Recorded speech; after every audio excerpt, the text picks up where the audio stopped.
I think Rashesh touched upon the fact that India household wealth has been growing, is growing, and I'm just looking at the financial assets. We are not talking about the overall wealth. Currently it stands at around $3 trillion of assets. And if you look at a 14-15% kind of CAGR, assuming a 12% kind of a nominal GDP growth, it can easily go to around $8 trillion of wealth in 2025. What is more interesting though is we try to triangulate numbers in many ways. The total amount of advised wealth, where actually a formal advisor is actually helping rich people or affluent people on their wealth, is actually only 10%.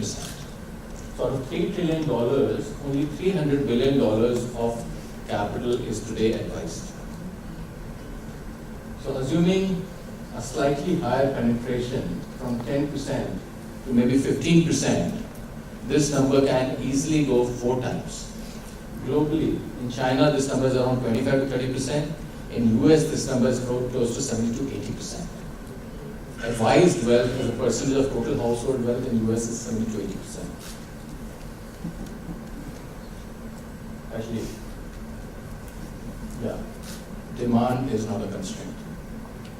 The point being, can we grow at 25%, 30%, 35% in the industry? We don't know. But the key question that we are asking ourselves is, demand is there, can we execute? And I think the proof of the pudding is there. In the last 7-8 years, we've been continuously clocking a 50-60% growth. The first 3-4 years, if you see, as Rashesh mentioned, we started the business in 2010 and we took 4 or 5 years to build the platform. Even then we were growing at 40-50%, but on a very small base. But one of the interesting highlight of this growth has been that we found very little competition. Very little competition. Actually, if you think about it, if it's such an exciting opportunity, if we are saying that it's a profitable business, if it's a growing business, globally, if you see, there's so many large players like Charles Schwab, Morgan Stanley, UBS, Credit Suisse. Then why are not people jumping into this business? And why is there not enough competition in this business? And that is a question that has baffled us internally a lot. That why are we not facing a lot of competition, a lot more competition than what we should be? And the answer to that question actually stuck us maybe a couple of years back. The most dominant players in India financial services by margin today are banks. If you go in a branch in a bank today, outside of the private bank or upwards of, let's say, a crore kind of a client branch, you're actually banned to sell a mutual fund. Are you guys aware of this? Why? As a RM, you cannot sell a mutual fund because you will be cannibalizing your CASA. CASA is 2.5 to 3% kind of subsidized deposit to the bank. If the bank starts to incentivize their relationship managers to help clients move their money to wealth products, it will destroy their CASA franchise. And the largest number of advisors are sitting in the banks. So no bank actually is interested in building a wealth management business. For every bank, this is actually just a cross-sell opportunity. So if you're a rich customer with a bank and you're reasonably aware of the markets, at the end of the month, if I see some surplus amount in your salary account, I might call you and say, "Sir, would you like to buy an insurance policy?" or a high margin mutual fund or something like that. But genuinely, if any of you are bank customers, you would struggle to find a wealth relationship manager. So there are a handful of players, I would say, like IFL, Edelweiss, who have a platform which can deliver value to customers and are committed to this franchise. And that is the huge advantage that you have today. Plus, it's an opportunity which is well established globally.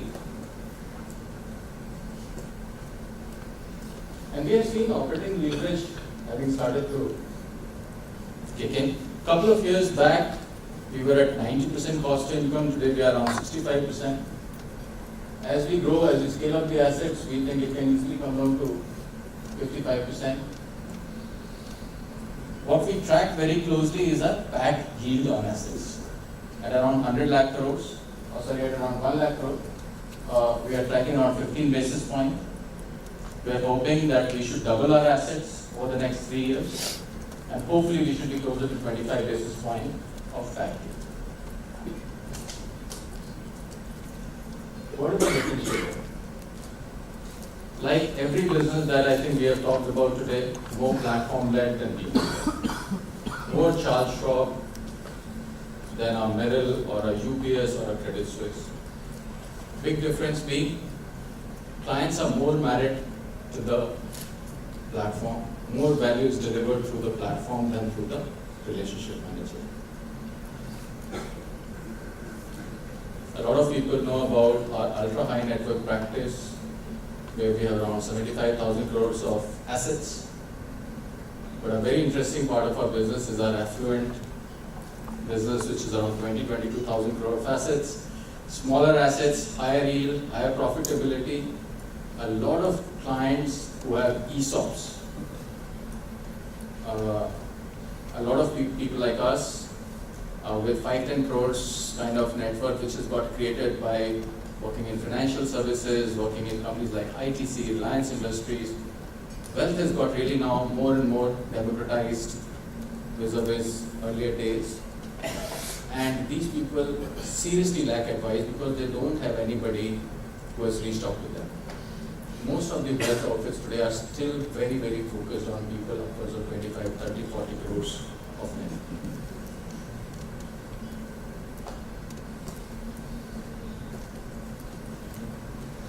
Technology has played a huge role. I will again focus on one of the solutions that we have really specialized on is the ESOP test. Now this is very interesting. We are a financial services firm, but we compete on actually ESOP services solution. So we actually go to HR, not as a financial services firm, but as a technology services firm, and request them to try our ESOP test, which basically means you can administer stock options plan to their employees. Why? Because once they install this application for their clients, for their people, basically we have all the information about every employee who has stock options in their company. And we have around 15 to 16,000 such employees who are our clients through this application. These are all $1 million, or a lot of them are $1 million plus kind of clients. We have invested 2 years in building this technology platform. We are probably the best service providers of ESOP on the administration side today. We are now starting to get recognized for what we have built. For the last few years now, we are being ranked with the best private bank by Asia Money, by ESL, by Asian Private Bank, some of the best known in the industry. Asset management. So this is a business that got started in the 2008-9 time frame. And at that time, mutual fund was a reasonably established business where distribution played a large role.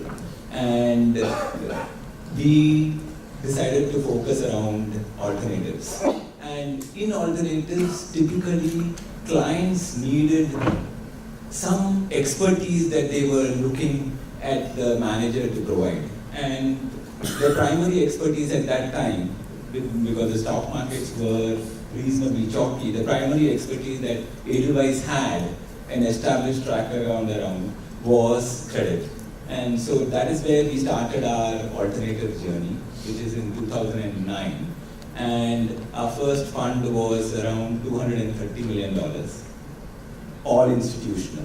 And since then, so we spent the next 5 years, and that is not necessarily visible here, next 5 years actually building the platform. So for the first 5 years, we were still a very, very small business. And while alternatives in India was a 20,000 crore sort of business in 2013, it has grown almost 10 times in the last 5 odd years. And if you look at the mutual fund business is around 23, 24 trillion rupees. So it is about 10% of the overall asset management business.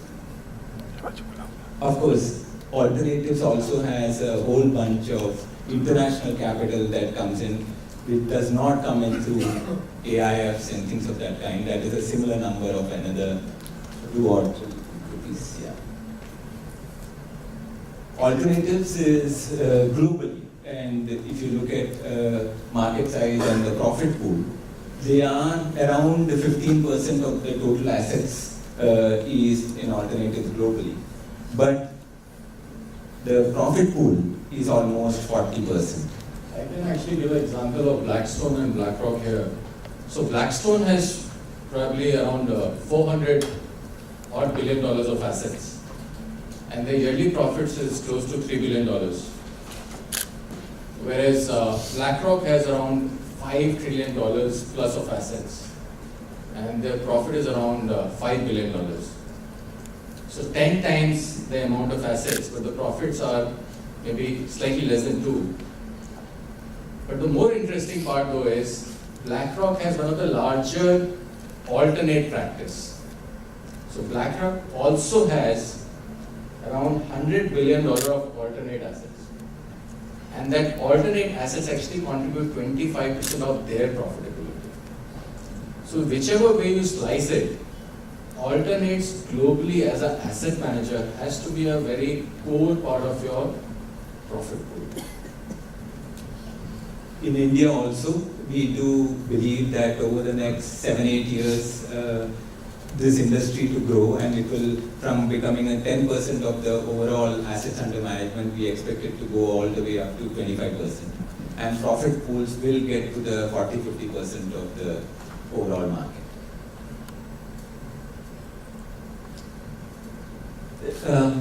What is the client need that we are fulfilling? So, Rashesh mentioned that we are a capital surplus country. If you look at most of our clients overseas, for them, yield has almost become impossible to find. And we realize because we have shortage of equity capital in India, there is meaningful amount of yield available when you invest in any asset class. And Rashesh mentioned, and I'm not talking about the 10% upside, but there is 16% return available in distressed asset. In any performing credit, we believe that we can deliver 14, 15, 16, 17% in real estate lending, in corporate lending, and that is basically the opportunity that we are providing or the need that we are serving for our overseas clients as well as our domestic clients. Yeah. I think the key is that in India also what we are starting to see now is, on one hand you have fixed deposits, right? On fixed deposits you get practically post-tax 4%. Or you have an option of equities where you get 13 million and a half, 14%, but now again, after long-term capital gains, 12.5, 13%. So you have this barbell, right? Either you get risk-free of 4%, or you get 13, 14% with a lot of volatility in equity. And you can't allocate a lot of money in equity, and a lot of people are not very comfortable putting money in equity.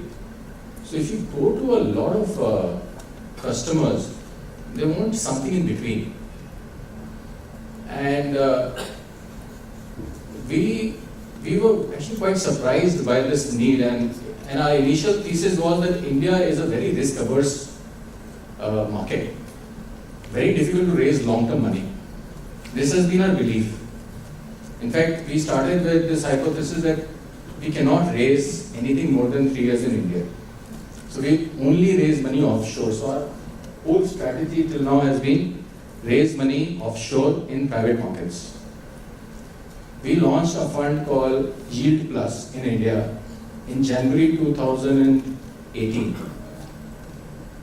which was basically buyout of operating assets and deliver a yield of 11 to 12% pre-tax. Post-tax maybe 9%, 10%. We raised 2,500 crores in 3 months, 10-year money, only through our own wealth channel. I don't think anybody in India has ever seen that kind of fundraise over a 10-year period. It just tells us the kind of demand that you have for something in this kind of a range. So we are seeing the same kind of demand in the hedge fund space. So we have a hedge fund which actually delivers 14-15% pre-tax. That is our expected return. We are not shooting for big alpha. Every month we get 100 to 150 crores in that fund. I think there is again another hedge fund run by another firm, competing firm. They also raise similar kind of money every month. So there is a demand for yield in the market, and there is a lot of money coming in from domestic clients in the alternatives. The last point on this slide is, and it is appropriate for today at least, asset management allows us to only manage, especially in our credit funds, only manage credit risk. We do not need to manage the liquidity risk because all this capital is in locked-in structures and there is no daily or monthly liquidity required in any of these structures. So over this last 3-4 years now, we have reached around 20,000 crore of alternate assets. What is important to understand